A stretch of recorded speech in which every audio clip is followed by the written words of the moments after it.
ഇറാന്റെ പുതിയ പരമോന്നത നേതാവ് മുജ്തബ ഖമേനി ഗുരുതരമായ ആരോഗ്യ പ്രശ്നങ്ങളെ അഭിമുഖീകരിക്കുന്നതായി റിപ്പോർട്ടുകൾ.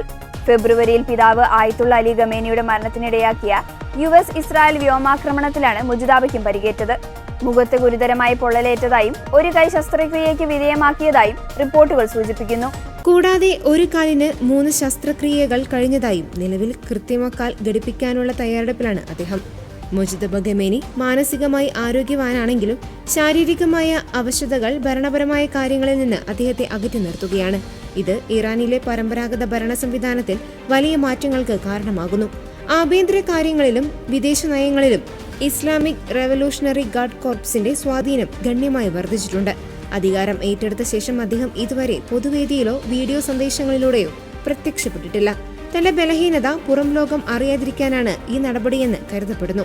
ജനറൽമാരുടെയും ഉദ്യോഗസ്ഥരുടെയും സീൽ ചെയ്ത കത്തുകൾ വഴിയാണ് അദ്ദേഹം നിലവിൽ ആശയവിനിമയം നടത്തുന്നത്.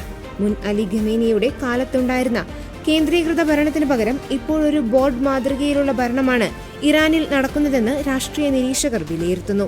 ഒരു കമ്പനിയുടെ ബോർഡ് ഓഫ് ഡയറക്ടേഴ്സിനെ പോലെ ജനറൽമാർ തീരുമാനമെടുക്കുകയും മുജ്തബ അതിൽ ഒപ്പിടുകയും ചെയ്യുന്ന രീതിയാണിത്. അമേരിക്കയുമായി ഇസ്ലാമാബാദിൽ നടത്താനിരുന്ന നിർണായക ചർച്ചകൾ തടഞ്ഞതിൽ റവല്യൂഷണറി ഗാർഡിന്റെ ഇടപെടൽ വ്യക്തമായിരുന്നു. ഇറാന്റെ സിവിൽ ഭരണകൂടത്തെ പോലും മറികടന്നാണ് സൈന്യം ഈ തീരുമാനമെടുത്തത്. മുജ്തബ ഖമേനിയുടെ ആരോഗ്യസ്ഥിതിയും ഇറാനിലെ ആഭ്യന്തര രാഷ്ട്രീയ നീക്കങ്ങളും വരും ദിവസങ്ങളിൽ ആഗോളതലത്തിൽ വലിയ പ്രത്യാഘാതങ്ങൾ ഉണ്ടാക്കാനിടയുണ്ട്.